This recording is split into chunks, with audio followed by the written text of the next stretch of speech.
What a finish from Balogun. Oh, Benyera, beautifully done. Aubameyang, surely. There it is. Mbappé now. Wonderful. Gotta be. Lovely finish. He'll go for goal. Terry Mbappé. It's Eli Wahi. Well, it's been coming. Put in by Jonathan David. Kylian Mbappé brings the Parc des Princes to its feet. Hello everyone and welcome to Le Beau Jeu, the official Ligue 1 Uber Eats podcast in English. Rest assured, all our loyal listeners, after lengthy negotiations long into recent nights, I'm delighted to say that we are not going anywhere. That's right, Kylian Mbappé may have announced to his club PSG that he's not sticking around beyond this 7th season. But for PSG fans, all is not lost. It could yet be the one that seals his legendary status at the club, because they are still in all competitions and, of course, looking to get their hands on the big-eared trophy, the one they've been chasing since Qatari ownership, and, to be fair, beyond that as well, the Champions League. We're going to look back at rounds 21 and 22. Marseille fans, look away now, because Brest, Lille and Rennes are on the charge up the table. Lorient are out of the relegation zone as well. We're going to look back at all the continental action, which was a tough return for the French clubs, but there is still everything to play for. Not all is lost there. Professor Andreas Evagora is back with a Ligue 1 Legends Cult Players episode. He's talking to us about Magic Chris. If you don't know who that is, hang around. And of course, if you're in the hunt for that Thijs de Linger signed Toulouse jersey, we have the second clue in Deja Vu coming up. We've got an Afcon and Asian Cup wrap-up. And to help me, Robbie Thompson, get through all of this and more, I'm delighted to say I'm joined today by Ligue 1 and PSG TV commentator Angus Turode. Angus, how are you? Well, very well, thank you very much. I'll be sticking around, whether it's for better or worse, for the next hour or so. So looking forward to a bit of a chat about French and other subjects for the next hour or so. Fantastic. One of those other subjects will be with AFP's French football guru, Andy Scott, back after 5 weeks in the Côte d'Ivoire. Andy, how's the recovery system going? Hi, Robbie. Good morning. Yeah, not too bad, thank you. It's quite nice to be back in a slightly cooler climate, because the heat and humidity out there is quite difficult for a Scotsman. So I'm pleased to be back, getting some rest and getting back into the French football again, which is very nice. And why we're all here, and why you are listening, of course, our listeners. We love having you around and chatting to you every couple of weeks. Don't forget to leave us a review. Spread the word about this podcast, like, subscribe, follow, recommend, all of that on your usual podcast platforms. Well, there's only one place to start this week's chat, Andy Scott. It is the fact that Kylian Mbappé has reportedly told Paris Saint-Germain that he is out at the end of the season. This is clearly European world football's worst kept secret, I think, after Lionel Messi to Inter Miami. Kylian is on the move, and let's face it, we all know where he's headed, don't we? Yeah, I think so. No surprise that he's decided to move on. And of course, we're waiting for an official announcement from the club. It remains to be seen when that will happen. But it is, as you said, the worst kept secret in the game. It already was before the reports leaked out at the end of last week that he had told the club he was going to move on. Now we wait to see when there will be an announcement about where his future lies exactly. Now, obviously, everybody expects him to go to Real Madrid. The thing is, that's been the case for a long time. I mean, I wrote a piece nearly 2 years ago when he nearly joined Real Madrid at the end of the 2021-22 season, before he then signed that new deal with PSG, which was ready to go, assuming that he was going to sign for Real Madrid, with the gist of it being that Real Madrid have been wanting to sign Mbappé ever since he was about 14. They've tried several times to get him. They courted him when he was a young lad, very young lad. They brought him over to Spain. They took him, they took him around the training ground. I think they took him to a game as well. There's a famous picture, isn't there, of him with Cristiano Ronaldo at the Madrid training ground. And one with Zizou as well, isn't there? That same period, I think. Yeah. So the Real Madrid have been interested in him for a long time. He has long been, I think it's pretty clear that he has long been keen on going there, and therefore that move will happen then. And then the question becomes, at what point do they announce it? That was a theme really throughout January, because there was, even some people suggesting maybe he'll leave in January and then just getting ready for the announcement to come. But the question is, PSG's season is still very much alive. As you touched on, they're still involved in every competition. There is a chance that they could end up playing Real Madrid in the Champions League. So at what point do they make an announcement? Do they wait until the end of the season? I don't know, but he's going to go to Real Madrid. He is 25 now, so I think it's time for him to move on. And I think there's a sense that French football and Paris Saint-Germain kind of need this, kind of need to move on from Mbappé and turn the page, because the last couple of years have been, I wouldn't say polluted by this saga, but it's overshadowed everything for the last couple of years. And I think it's time for everybody to move on now. Angus, what's your take on Kylian moving on? I mean, it has been coming for so long. I was surprised that he stayed on when Andy talks about that last renegotiation, because he was so close to going. There's no doubt he's going to Real Madrid. Any talk now about it is just trying to sell newspapers or get clicks, because there's no doubt in my mind that even all the contract is signed and sealed and delivered. But what's your feeling, Angus, from inside the French capital looking out? Well, I still remember exactly what Andy was saying, and it was all done and dusted before, if you remember. Mm-hmm. Everybody was talking about he's off, he's gone, blah, blah, blah. And then, of course, that's one of the reasons, I think, why they made such a song and dance about him actually staying at Paris Saint-Germain. So I must admit, I tend to like to wait until things are actually officially announced before they, actually sort of like, signing off on all of these sorts of things. The interesting thing here from a Real Madrid point of view is that I was reading about, their reaction to what is going on. And, obviously they are interested. And they said that they didn't want to make an announcement out of respect for Paris Saint-Germain. They didn't want to humiliate the club, which is a new tactic from Real Madrid, I must admit. They usually do everything they can to try and get the person they want, regardless. Kylian Mbappé has dreamed of playing for Real Madrid all along. So I don't think it's never been a case of, he's turning his back on Paris Saint-Germain. He's never made a secret of the fact that he dreams of playing for Real Madrid. And I guess it's inevitable at some point that he will end up going there. So, there's not much more to say about it until one of the two clubs actually comes out and says it's done. Andy, Real Madrid not wanting to humiliate Paris Saint-Germain. They had no problem with the Spanish national team, though, did they, at the World Cup? Was that in 2018 when Lopetegui was announced heading to Real Madrid just a week before the World Cup started? That's right. Yeah, that's right. Of actually, course, no more coach. Yeah, and exactly. No problem. It caused all kinds of havoc in the Spain camp. You're right. Yeah. I mean, listen. There's no doubt whatsoever that they're not announcing it, especially until they're out of European competition and can't face each other. Because can you imagine announcing that you're going to sign Kylian Mbappé and then he knocks you out of the tournament at the quarterfinals, or gets sent off or injures a player, anything like that that's officially announced? Yeah. It's such a conflict of interest that you can't possibly play him in that match. Yeah, of course. Well, that is of course absolutely true. I think the other thing to bear in mind is that even if there is, I mean, my reading of it would be that there is an agreement between Mbappé and Real Madrid that he will go there. However, that does not mean that everything is definitively signed and sealed by any means. And of course, with a player like Mbappé, with the contract negotiations will be so complicated that I suspect that there will be a lot of things still to be agreed. Image rights, for example, is one of the big ones. Mbappé's history with image rights is quite notable, of course. There have been issues with the French national team, his agreements with the French Football Federation over the use of his image in terms of using it in different advertising campaigns with different partners who are associated with the French national team. And it may be that Mbappé wants to negotiate things more specifically with Real Madrid on that front, for example. So I don't know. I'm just saying that I suspect there are probably a number of things which are not yet agreed between Mbappé and Real Madrid in any case, even if there is an agreement in principle. It just shows you, doesn't it, the power of really big players in the modern game, because, at the end of the day, what happens to Mbappé if he's willing to wait? But what happens to Mbappé if he tears his Achilles tendon in May playing for PSG and can't play for 12 months, which could happen, right? So I think there's well, going to be a lot. He's not allowed to sign, is he, until the transfer window opens?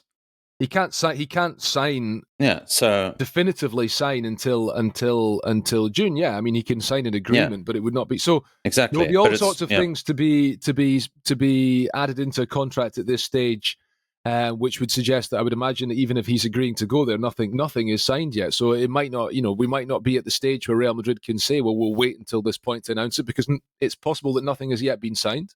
And there may be some other clubs who are keen. Who knows? But I suspect not. My take on this, and I look at it from a PSG point of view, and I look at the history of Paris Saint-Germain since 2011 when QSI took over. They have had a host of the world's very best players, and I can't hardly think of any of them who, despite their contribution to the club and in spite of not winning the Champions League, have still contributed greatly to this club and have not received the hero's exit that they needed. And you need only look at what's happened in the last 12 months. But before that, Zlatan Ibrahimovic more or less left on his own terms. Edinson Cavani snuck out the back door, didn't play that delayed Champions League campaign because he was out of contract. Zlatan was the club's all-time leading scorer. Then Edinson was the club's all-time leading scorer. Messi was run out of town. Marco Verratti was let go like that. Javier Pastore received a great ovation, but was no longer a first-team player when he left. Angel Di Maria, possibly, even though it wasn't always rosy towards the end of his time. And I just think the club is going to be in a position now where if Kylian doesn't win the Champions League, he's another that's going to have this impression that he's been run out of town. That I see the fans on social media and the way the fans are saying, we need to move on from this. We need to close the door on this period. He has to leave.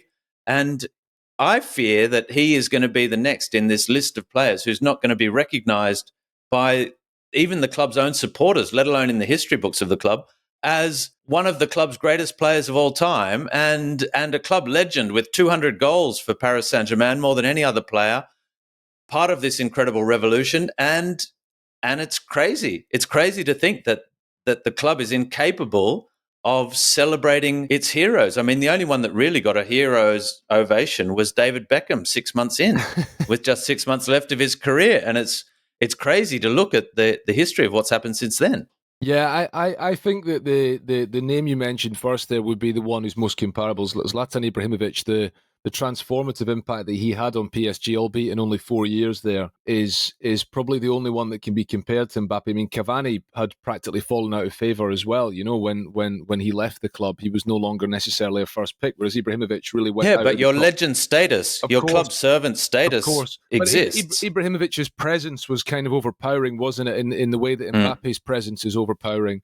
But yeah, I mean, listen, I think that knowing now that he's not going to stay gives PSG the chance to give him a proper send-off, especially if, let's just say, they go out of the Champions League, you know, before the final and they have the league title wrapped up early. They have time to prepare a send-off for him. The other thing is, you mentioned the Champions League. I mean, perhaps we'll talk about it later, but I think the chances of PSG winning the Champions League are pretty slim this season. So, you know, I think they're going to have to get used to the idea that Mbappé is going to leave having not managed to win the Champions League for the club. And of course, the club will continue to exist after he's gone, and they will have a lot of money to spend on a potential replacement, and there will be talk about who that person might be. Perhaps we want to get into that. Angus, let's get into that. As Andy suggests, you have to start planning. I mean, football clubs are very pragmatic things. They're already planning for a player to moving on. Certainly someone like Luis Campos is looking and has his ears to the ground, has already been planning. They've already brought in a host of attacking players, but the talk at the moment is someone like Rafael Leao at AC Milan, who is a fantastic striker, Victor Osimhen. Does this PSG just have its pick of whoever they want, and can they get them? I mean, are they just going to get the checkbook out again? Well, of course, they had a good look at Rafael Leao when they met them, AC Milan, in the Champions League, and Victor Osimhen has been great when he was at Lille. He's now moved on. He was so unlucky not to get a goal in the latter stages of the Africa Cup of Nations, ruled out because of a foul that resulted in a penalty at the other end to South Africa. For me, if they really wanted to go for it, bearing in mind the profile that Paris Saint-Germain are going for these days, Sebastian Haller, born in Paris, has played in France, released by Auxerre to my ever shame, as he was sent out on loan to the Netherlands. But of course, once he did that, he's never looked back. He's been great. He's got great scoring ability. He's great at holding up. He's got a slightly different profile to Mbappé, but he's quite versatile in different systems, which might well help out. And he's a big game player, as we've seen with him scoring the winner in the Afcon final for Ivory Coast. So I think there are a few reasons. He's at Dortmund at the moment, and I think he's a player that they could go after. Dortmund have a history of selling players on to big clubs, if you like. Andy doesn't doesn't think of it, but I mean, great. No. Get the debate going. Exactly. Andy, before you pull your computer out of the wall, tell us what you're thinking. Sebastian Haller is a good player, but I don't believe for a second that PSG will think that he's an adequate replacement for Kylian Mbappé. And for a start, he is. Well, what is? Well, I think that, on the one hand, nobody's an adequate replacement for Mbappé. On the other hand, the two names that are being most commonly mentioned, Rafael Leao is a player with incredible potential, can play off the flank, and obviously has that connection to Luis Campos and Lille. Another one is Victor Osimhen, who is an absolutely sensational centre forward, and you would change your way of playing to suit Osimhen, given the quality they have on the flanks. Dembele and Barcola are having good seasons. Suddenly you've got that target man. I know that Haller is a target man, but I don't know what makes you think that PSG would sign Sebastian Haller. I think Victor Osimhen would be the target. I think PSG will probably try to sign him, and I think it will come down to whether Osimhen wants to go to the Premier League or whether he goes to PSG, and I suspect that PSG will offer him more money than any club in England will offer him, and I suspect that might work. It would just come down to whether Osimhen agrees to go there, but I can see that happening. I think that the chances of them... I mean, just to talk about Sebastian Haller has not started a game for Borussia Dortmund since September. He's not scored a goal for Borussia Dortmund this season, apart from in a cup tie in August against the lower league team. He's had all kinds of fitness problems. I think if PSG are looking to sign him to replace Kylian Mbappé, I'd be very concerned about the people running the sporting side of the club. I think Victor Osimhen is going to be the man they want, and otherwise it might well be Leao. They're going to have to go for a really big name. Put it that way. Yeah, I'm a big fan of Rafael Leao. Ever since he arrived at Lille, I thought he was an outstanding player, and he's grown even more physically imposing and frightening at AC Milan over the last few years. Perhaps the replacement is already there as well. We don't know. I mean, they've spent a lot of money on Randall Kolo Muani, who was almost the hero of the World Cup just over 12 months ago in Qatar as well. He hasn't looked every bit that player so far this season at Paris Saint-Germain. Perhaps wait and see. The other good news for Paris Saint-Germain fans and the Mbappé family, of course, is that Ethan Mbappé, the 17-year-old little brother, has said that he's staying, that he's hanging around. So there still will be one Mbappé in Rouge et Bleu. And perhaps, we've seen how good Warren Zaire-Emery is this season. Perhaps we've got another fine young midfielder coming through there. Let's have a look back then at the last two rounds of Ligue 1 football. Andy, you were watching it from afar. Angus, you were keeping your finger on the pulse, of course. Paris Saint-Germain have skipped clear at the top of the tables. Obviously, all the talk was on Kiki, who was actually dropped to the bench for their match against Nantes at the weekend. But it was a 3-1 win over Lille, an in-form Lille as well, with Ramos, Kolo Muani and Mbappé all on the scoreboard. Kylian came off the bench against Nantes to score his 21st goal of the season. Luca Hernandez also got on the score sheet in that one. Look at Hernandez from distance. It takes a deflection. Remy Descamps beats it. And Paris Saint-Germain have the leads. Just as they were preparing to bring Mbappé off the bench. All of Nantes' hard work undone there. Look at Hernandez. Just tried his luck from distance. It takes a deflection off the boots of Moussa Sissoko. That takes the ball slightly further away from Remy Descamps. Here's Mbappé through the legs of the Nantes defender and down. That will be a Paris Saint-Germain penalty. Brilliant skill, great invention from Mbappé. Spots the opening, knocks it through the legs of Douglas Augusto. And the Brazilian with the clip. Up against Descamps, it's Mbappé. It's 2-0, and the smile says it all from the Prince of Paris. Missed his last one against Strasbourg, but no messing about from Kylian Mbappé. In the news all week that he'll be leaving Paris Saint-Germain at the end of the season. But he dispatches from the spot there. And PSG double their leads. Angus, you're always very close to what's happening on the pitch with Paris Saint-Germain. How have you seen their progress in the last couple of weeks?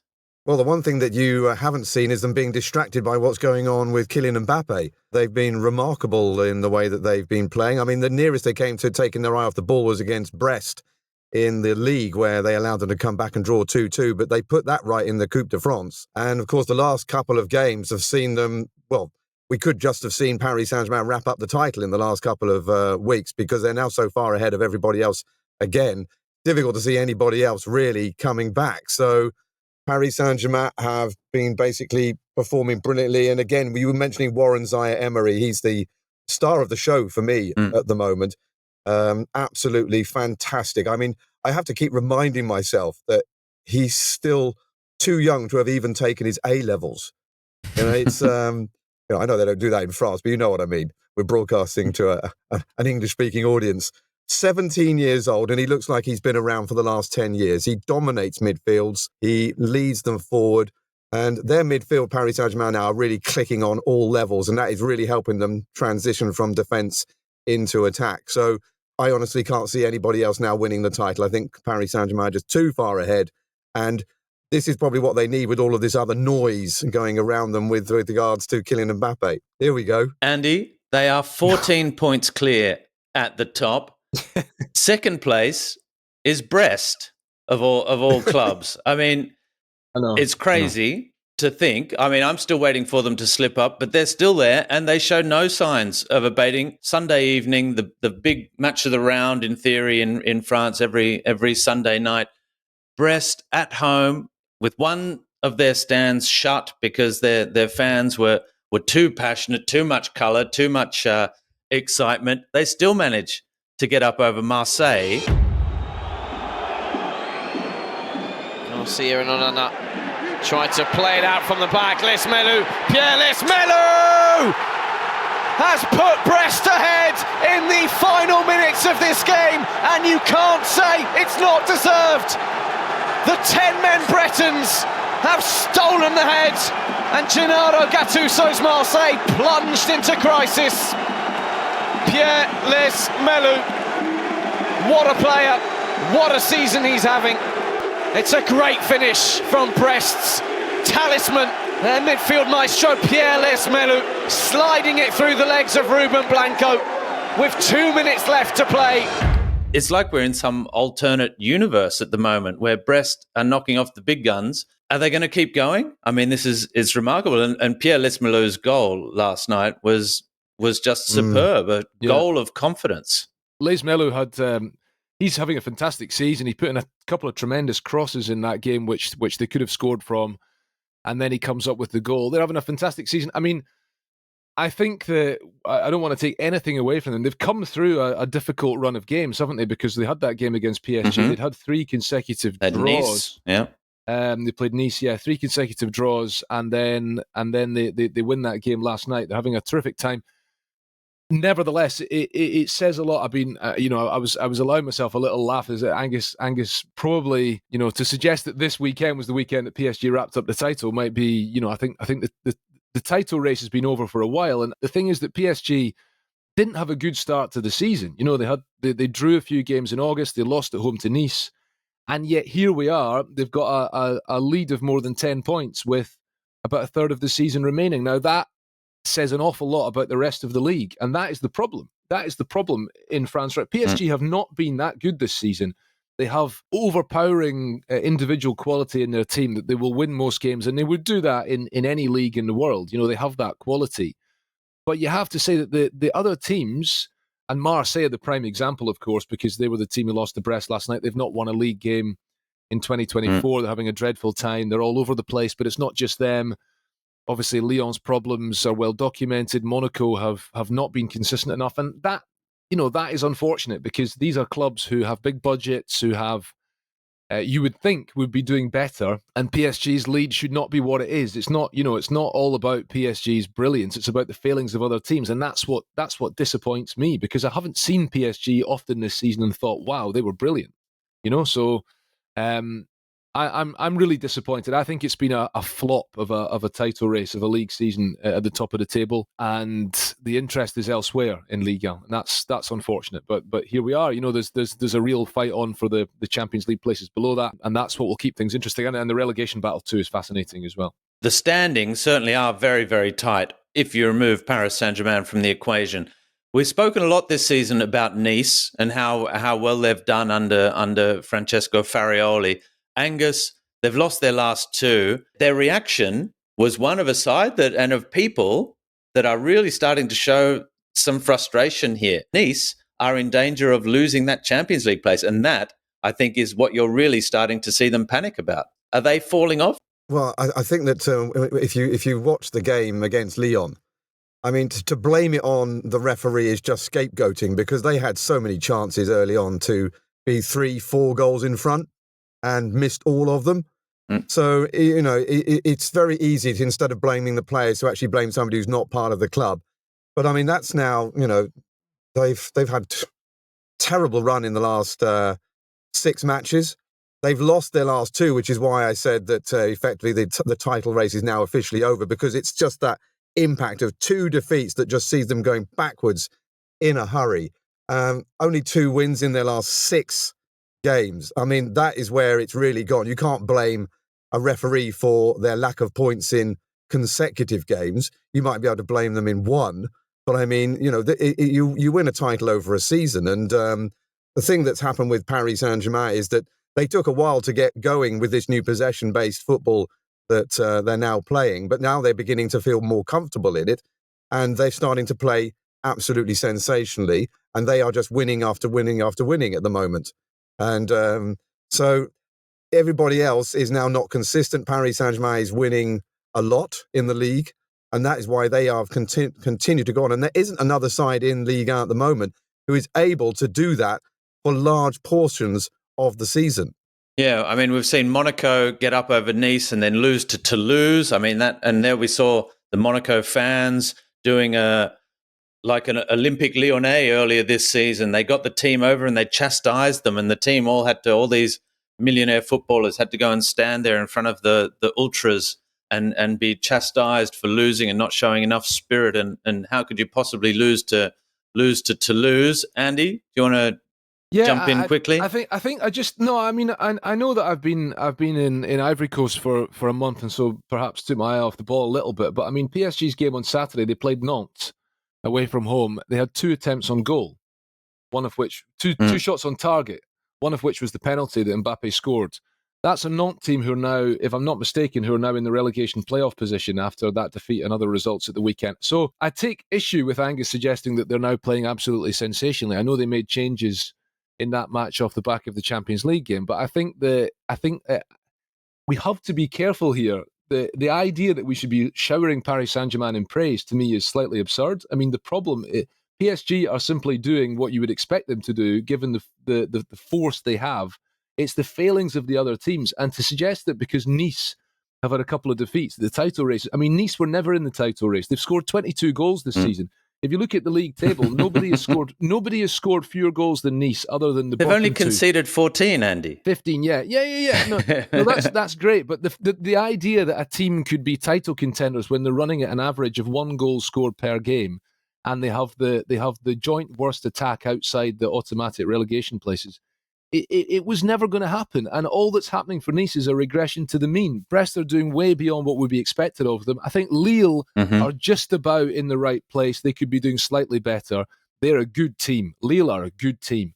The teams below them, Monaco, Marseille, Lyon, they are underperforming. Lens are coming back steadily after a poor start to the season, which has handicapped them, but I think they could yet finish in the Champions League places. But the title race is not over now because Nice have suffered a couple of defeats. Nice were never title contenders. The title race has not really been a thing this season, and that, to me, that disappoints me. And it disappoints me because, we keep reading about how the international rights for the league have not yet been sewn up, and we say, Mbappé leaving is a blow. It's not just about that. It's also about having a league that is fought for and stadiums that are full. So when you watch Brest play Marseille last night, you don't have an empty stand behind the goal because, as you say, the fans were a bit too passionate. So, There are other things at stake here, which are what drive me. And when it comes to Ligue, it's about creating a competition. But Bundesliga hasn't had a competition. It does this year. No, it doesn't. But Bundesliga's been 10 years.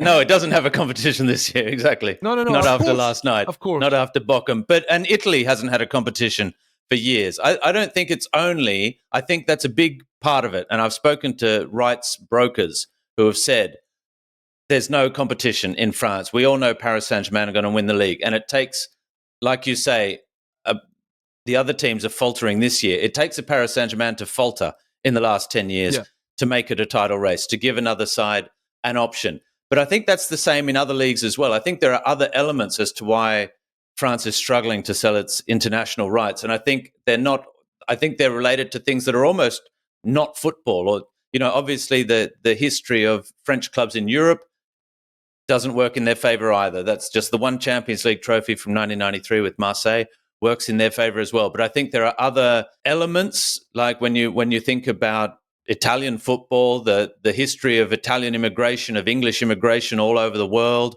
has carried the flame of these clubs internationally. There are Milan fans and Juve fans all over the world. There are Manchester United fans and Chelsea fans all over the world. Barcelona did it through their football, and other leagues had their period in the sun back when we still look back romantically and nostalgically at football in the old days. Whereas French football's moment in the sun has come when in this social digital age where, it's new, it's modern, and it's a little bit skeptical, and, there's huge money in the game now. It's a little bit more murky. It's a lot harder now to have your moment in the sun and still be recognized at your true value. If you watch Ligue 1 football, and everyone that works in Ligue 1 football will tell you that the league is a fantastically competitive league outside of Paris Saint-Germain, and that matches are very hard to win, that everything's very, very tight. And for us that watch it and work in it, I find it intriguing and thrilling and very enjoyable every week to be watching a Ligue 1 match, even from the other side of the planet. When I get up at 7:00 in the morning and put on a Brest-Marseille. And it is, but I appreciate that I have a history in the French game, which is why I do that. Yeah. These are the things that are holding the French game back, I think, because France is known for wine, cheese, baguettes, and not football.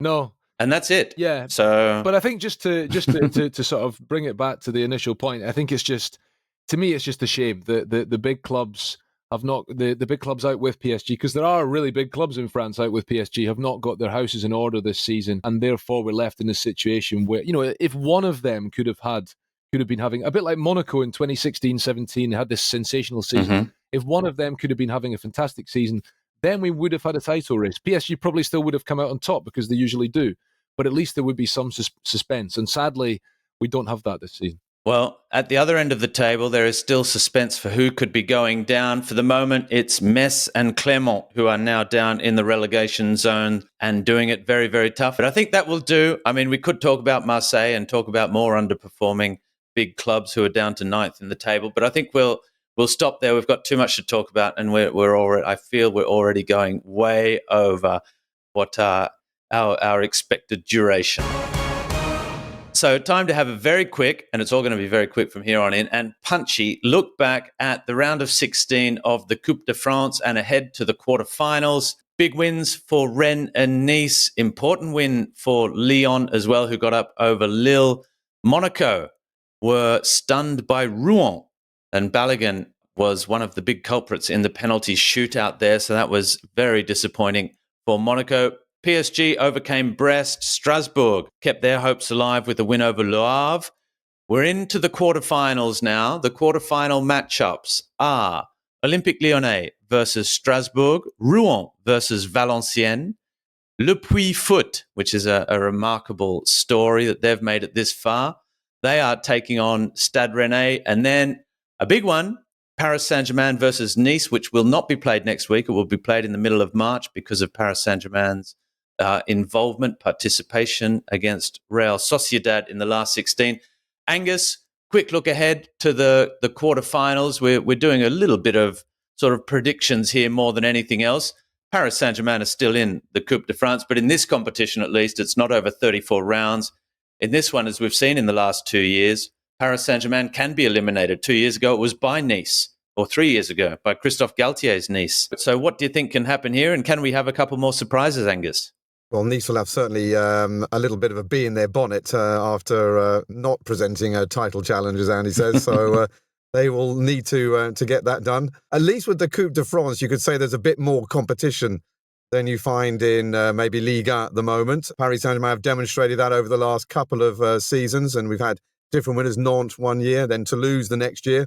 Not sure that anybody was really foreseeing those as champions in the Coupe de France come the beginning of the campaign. But the thing you love about this competition is the way that the little clubs can come all the way through. They don't quite have the advantage at home like they used to. They used to be able to play at home all the way through.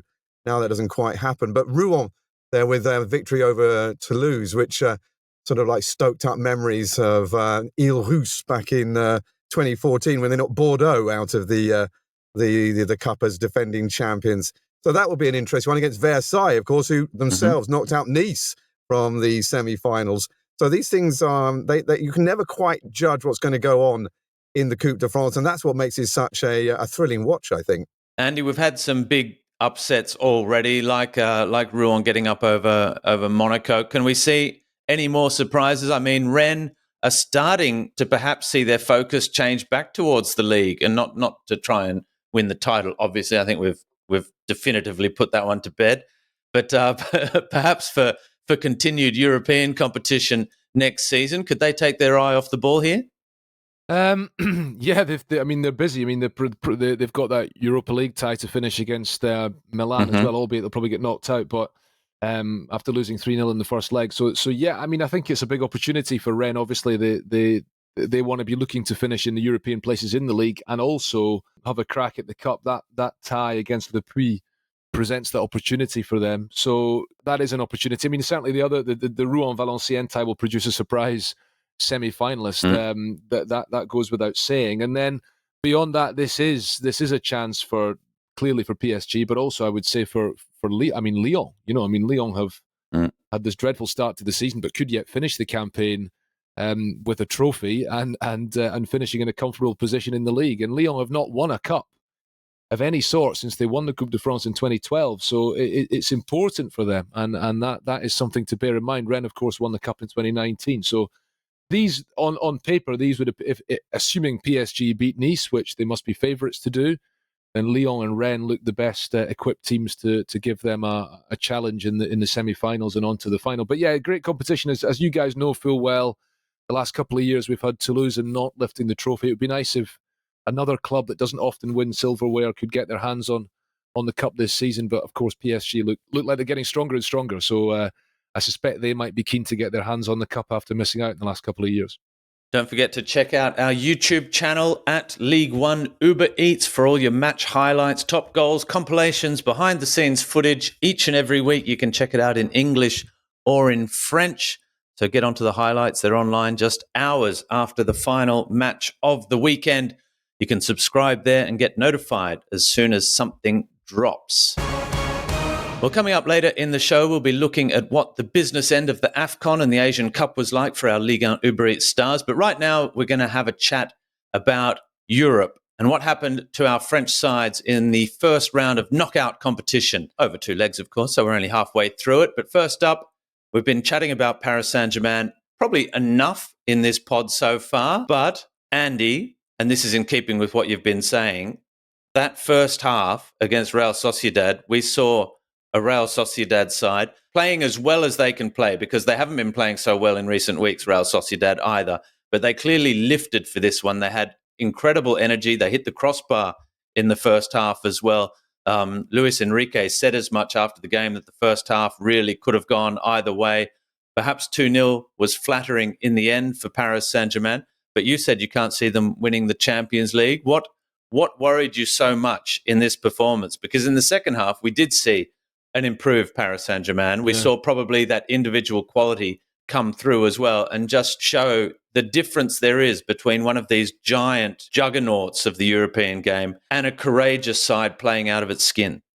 I think with PSG, it's probably the issue that I have is that who sets the standard in Europe at the moment? Obviously, it's Manchester City, right? They're the reigning champions. They play fantastic football. They have this tendency to start stringing together wins at the key point in the season, which they've started doing now, albeit they didn't win at the weekend. But they are the force in the European game. And then behind them, you would say Real Madrid, with the talent they have, with the experience they have, even with the injury problems they have right now, they are a force to be reckoned with. There are one or two other teams, Arsenal, Bayern Munich, Inter, who you would say if PSG end up playing against them, they might have some problems. Real Sociedad are a good team, but they are a team who will probably not finish in the Champions League places in La Liga this season. They are a team who, as you said, have been struggling a little bit recently, albeit they were without Oyarzabal, their top scorer, because of injury in the first leg. So, the idea that PSG can play like that and struggle to me, it's about control. I mean, the PSG have the individual quality to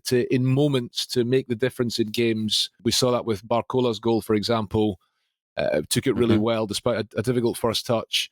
But I didn't really get the sense that PSG were completely in control of the game. And I think that, I know a lot of people have touched on the change in position in midfield between Fabian Ruiz and Vitinha, who just switched around in the midfield in the second half, and that made a big difference. But to me, it comes down to the midfield, really. The midfield has been PSG's Achilles heel ever since the breakup of the Matuidi, Mota, Verratti trident and the focus on the front two when they signed Mbappé and Neymar. It's never really reverted back. They've never really developed that same level of control again.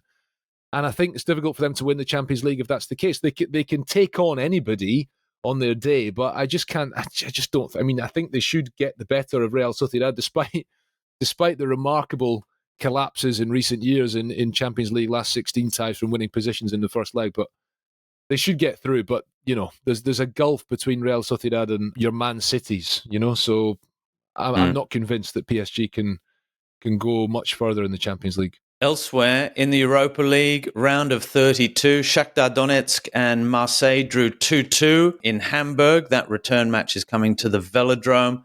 Aubameyang and Ndiaye on the score sheet for Marseille. AC Milan, so that match very much alive for Olympique de Marseille. AC Milan 3-0 victors over Stade Rennais at the San Siro. Ruben Loftus-Cheek got a double before Rafael Leao added number 3 for them. So Stade Rennais with a lot of work to do. It was a double from the penalty spot from Angel Di Maria for Benfica that saw them get up over Toulouse. And unlucky because it was a plucky Toulouse performance at the Stadio da Luz. And Lens and Freiburg ended 0-0. Angus, you know your German football very well as well. Lens will be heading off over to Germany for that return leg. They've dropped out of the Champions League. They're finding some form in France. Are they a good chance of heading through and flying the French flag in the Europa League?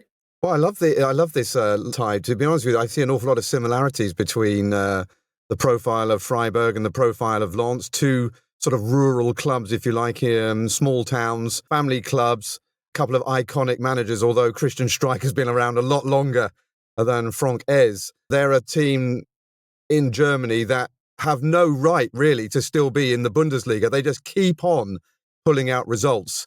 And, of course, they're in new territory now because they're now in Europe and punching above their weight there too. But for me, Lens should have enough for this. I wouldn't have said this at the beginning of the season with the way Lens started off the campaign in Ligue 1, but they seem to have found their mojo again. They've managed to adapt to the absences, or rather the losses, of really influential players at the beginning of the campaign. Don't ask me to say who's going to win it, though, because it's going to be one on who can actually come up with a decent attack, I think, in that tie.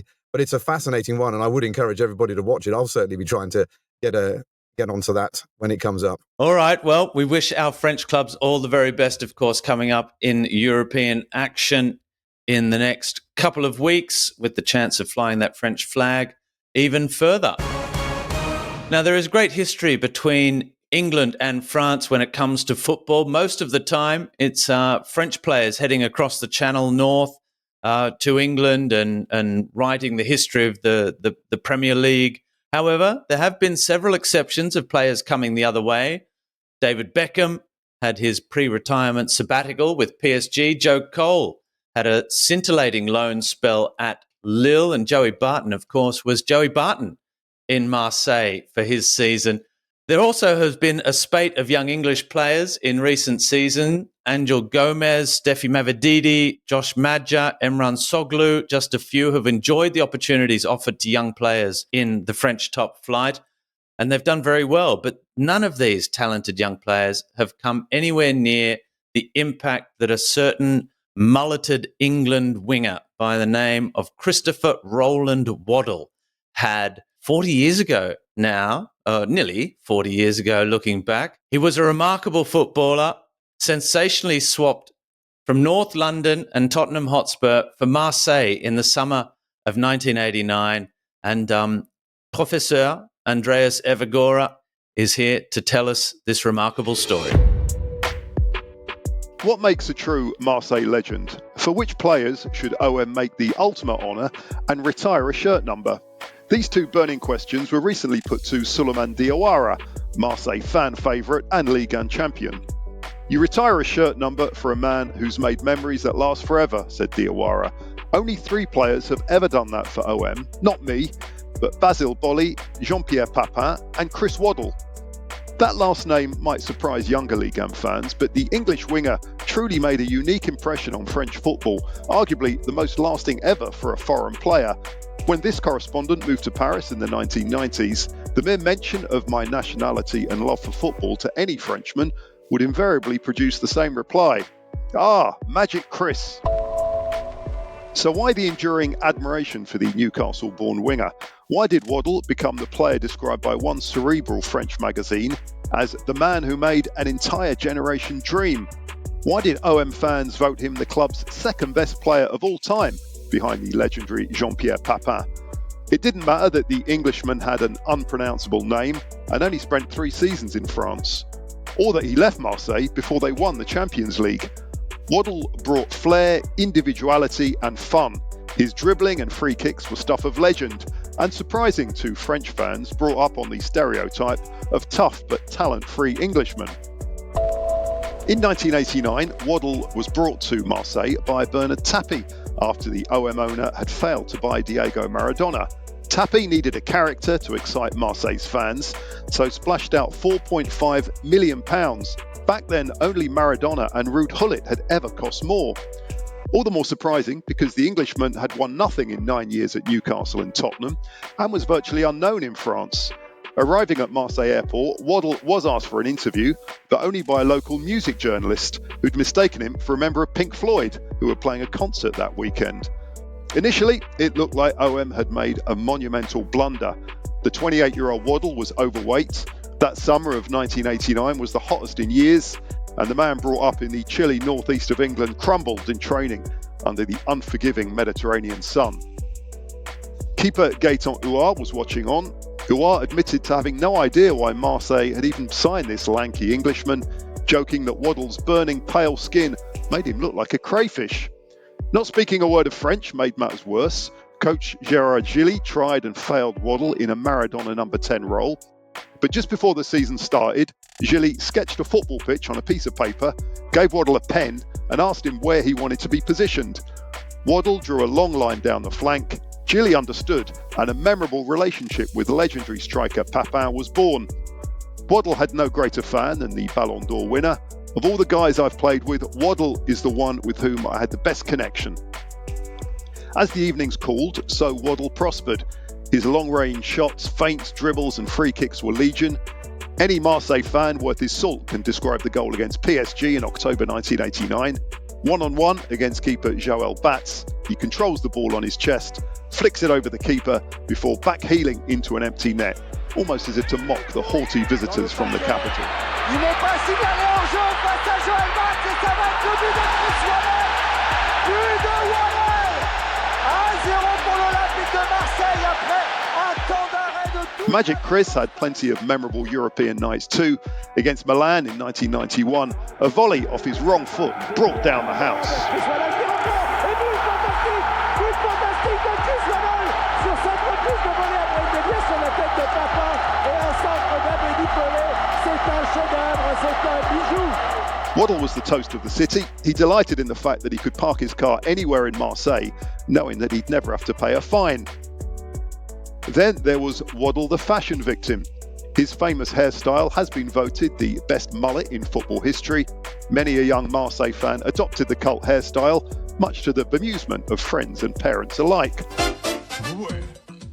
The music industry beckoned, with a quickly forgotten but now charming duet with Basil Boli hitting the record stores just before the 1991 European Cup final.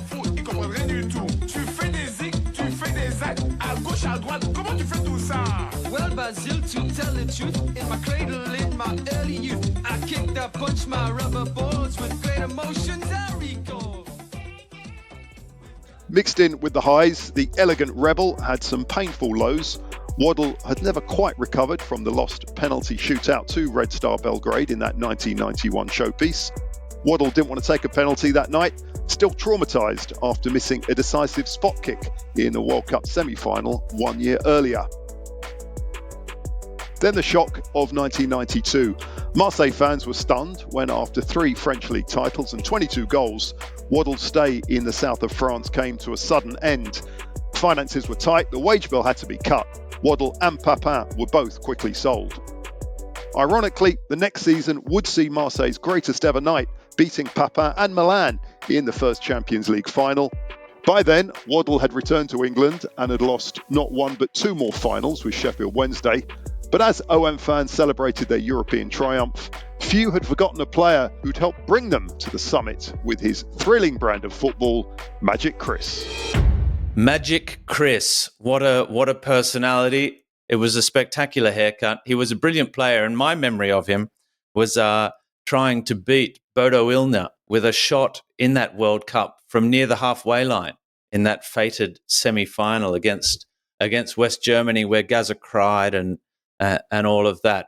Who else has a Chris Waddle memory, Angus? Well, I mean, he's a fantastic player. And this is a point as well. In the early 1990s, English players just didn't go to France.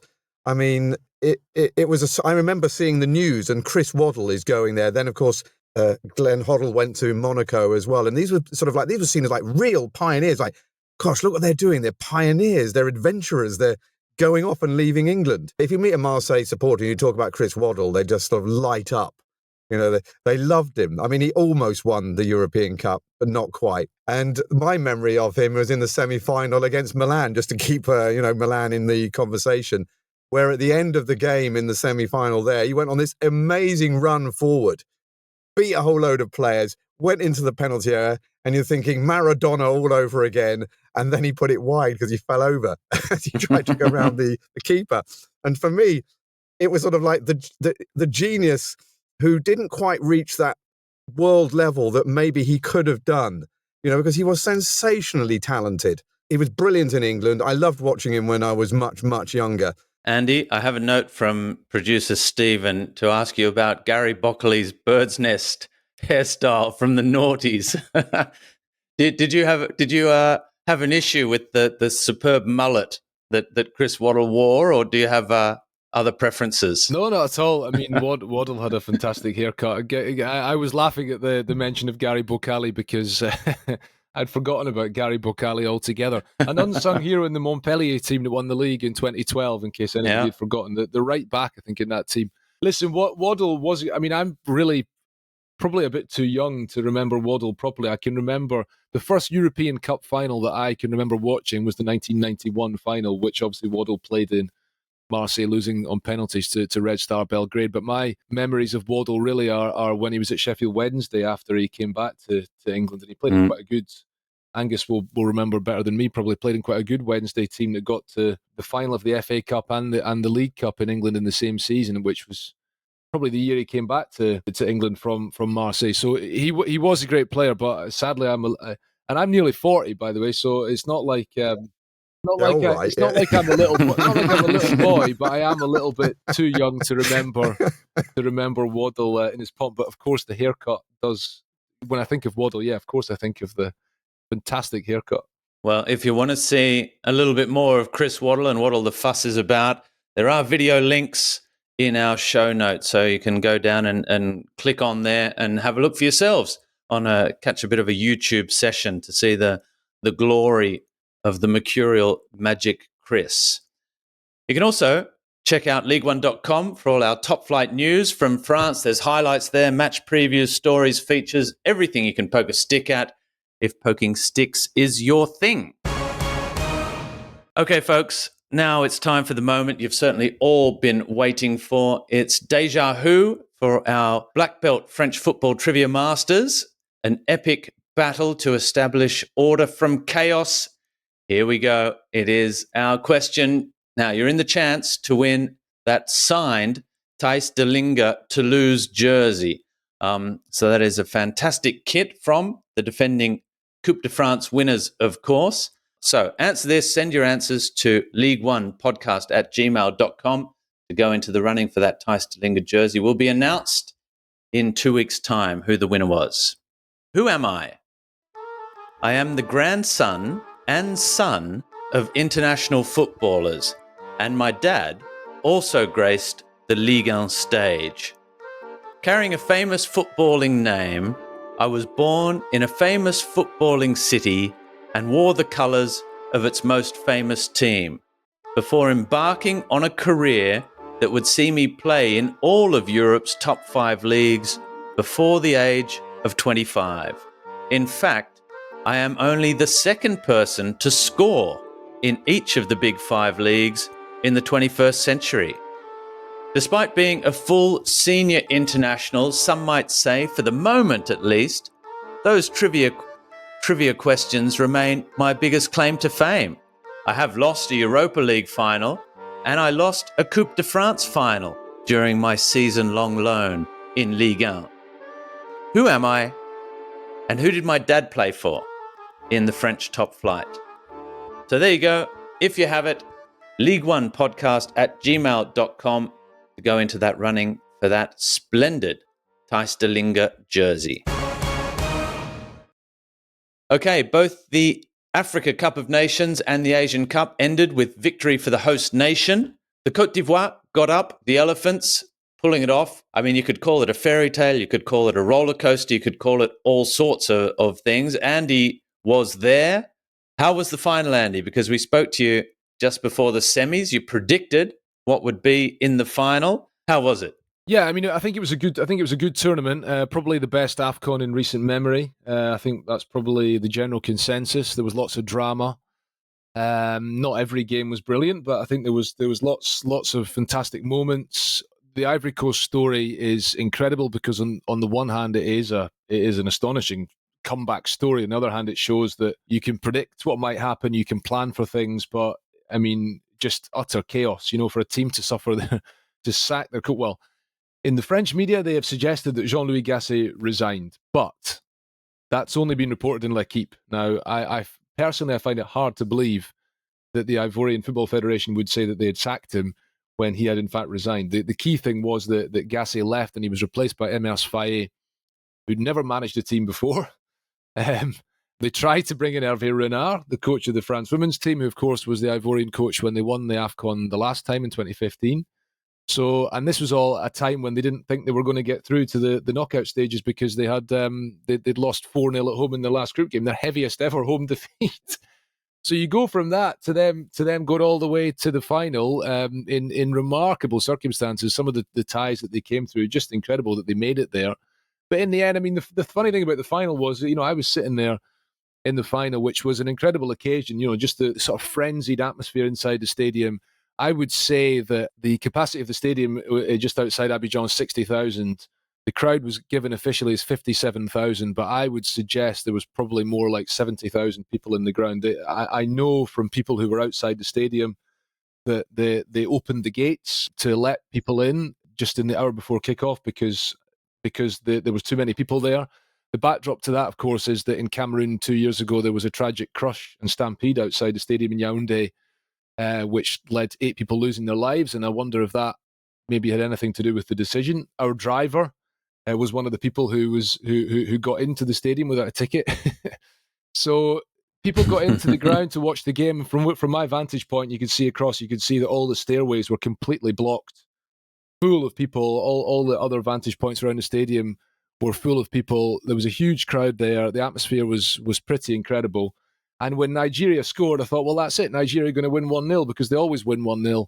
But then Ivory Coast got the momentum in the second half, and once it was 1-1, you just sensed they were going to go on and win the game. And that was a comeback story to end all comeback stories. And the fact that Sebastien Haller, who Angus was talking about before, got the winner is incredible, because this is a guy who a year ago was only just returning from treatment for testicular cancer. So an amazing story, and a great story from a French footballing perspective. Lots of guys with a link to Ligue 1. I mean, lots of players in that Ivory Coast team who were born in France, and never mind who just play in France. I mean, off the top of my head, Yaya Fofana, the goalkeeper, who's with Angers in Ligue 2, Jeremy Boga, who was born in Marseille, who plays for Nice, who'd lost his place in the starting lineup. Several other players, of course, Siko Fofana, Paris native, but Ivory Coast international. So, and Emers Faye himself was born in France and played in France. So, close links between Ivory Coast and a great success, a great story, and a great tournament, and just very hot. Yep, absolutely. Wilfred Singo, who's with Monaco at the moment and having an excellent season there. Oumar Diakite was on the score sheet for Reims on the weekend as well, just returning from that winning Côte d'Ivoire starting 11. A number of other players, Sebastien Haller, Seko Fofana, you mentioned Serge Aurier, Jean-Michel Seri, Maxalin Gradel, Ibrahim Sangare, all players that played or spent a long time in France. Nicolas Pepe, Jonathan Bomba as well, another who spent Jonathan Bomba, a fantastic Ligue 1 career at a number of clubs. Also, commiserations to Moses Simon, who started the final on the bench, and Terem Moffi, who also came off the bench, finally got his first minutes in the final. In the Asian Cup, it was disappointment for Jordan's Moussa Altamari, who made it all the way to the final, the first time Jordan had ever made it that far, the Montpellier winger, who was involved in Montpellier's match at the weekend as well. They overcame Lee Kang-in's Korea in the semi-finals, a massive upset to go all the way through to the final, where they lost to 3 penalties and a 3-1 scoreline against the host nation Qatar in the Asia Cup final. Some of the big stories to come out. There was trouble for Junya Ito in Japan, but another one of the stories which may yet have longer, bigger repercussions in a sporting sense for the national team was Lee Kang-in, who apparently left dinner to go and play table tennis, and that was looked upon very badly by Son Heung-min. And apparently there was it almost came to fisticuffs. The next day, Korea Republic were bundled out of the tournament, and there is some talk that Son, some other more senior players, Hwang Hee-chan and Kim Min-jae, have threatened to walk away from the national team, the Korean national team, the Taeguk Warriors, if Lee Kang-in is selected again and returns and remains an international player. So an interesting one for the Paris Saint-Germain winger, who started the Asian Cup in sensational form, got a couple of goals, number of assists. There were some very pally photos with Son Heung-min as well in training and everything. Everything looked to be going swimmingly well. So perhaps a few issues. We'll have to see how Lee goes, but he too has been straight back into action with Paris Saint-Germain. Okay, well, we'd like to thank you all for your support in listening to this podcast, and if you are enjoying it, which is probably why you're here and you keep coming back, let's hope so anyway, leave us a review on Spotify or Apple Podcasts and tell your friends, unless you're always telling them and they're sick of it and it's starting to affect your personal life. You can stop telling your friends about Le Beau Jeu, the Ligue 1 podcast. But otherwise, get on there and give us some very promising reviews. Okay, gents, we're almost done. Time to look ahead to weeks 23 and 24 of the Ligue 1 season. Coming up, it's a tough stretch for Monaco, who have Lens and Paris just after they got bounced from the top 4, so they've got to be careful. Same for PSG. Big matches with Real Sociedad at the end of that tunnel. Relegation 6-pointers as well for Nantes against Lorient, and then at home to Metz. Nice, they need to bounce back. They should be able to against bottom club Clermont, and then a Toulouse side who are mixing very good with less than average at the moment.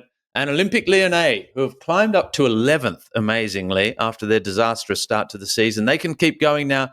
They have a must-win against Metz and then a very tough match against Lens. Angus, looking ahead to this weekend's action, what do you like and why?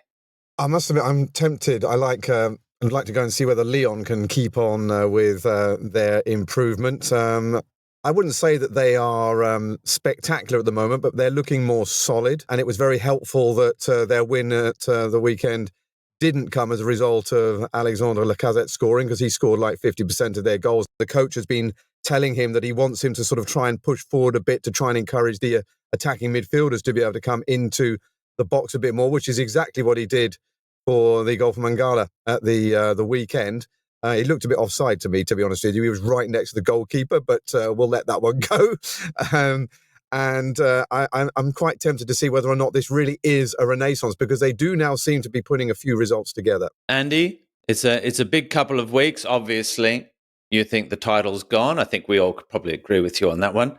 But is there anything here that's tickling your fancy coming up in the next couple of weeks? Yeah, I'm looking forward to Lens against Monaco this coming Sunday. I commentated the cup game between these teams at the start of January, which was a rip-roaring cup tie decided on penalties, and that's a very important game in the fight for Champions League qualification, I would suggest. That's this weekend. The following weekend, of course, you got Monaco PSG, but I think I'm quite interested, actually, potentially in the Marseille game away at Clermont, because I suspect that if Marseille go out of Europe this week, and if Gennaro Gattuso hangs on that long, well, if Marseille end up not winning that game against the Clermont team, who are right down at the bottom of the table, then it really might be, if they're already in a crisis, either it might be curtains for Gattuso then, or they'll already be on to their third manager of the season. So that's probably one to keep an eye on as well, because Marseille are not in a good situation at the moment at all. Yeah, absolutely. That is very, very much the case. I mean, it's not Gattuso's side. He was brought in to try and turn this whole situation around. It hasn't been easy. It looked at the start as though it might just start to take, but yeah, the last couple of months haven't been good for Olympique de Marseille. Huge couple of matches in the Ligue 1 to look out for coming up in the next couple of weeks. Well, we'll be back in 2 weeks' time. We'll be looking back at all the action from the next two rounds of Ligue 1 football, looking ahead to what's still to come. There's European action. We'll have cup action as well. Thank you very much, Angus Turode and Andy Scott, for joining us today. Thank you both. Thanks, Robbie. Cheers. And we will see you again in 2 weeks' time for more of Le Beau Jeu. We'll have a new shirt up for grabs in our quiz Deja Who. Until then, we wish you bon match, and we'll see you very, very soon. Bye-bye, everyone. Go for goal!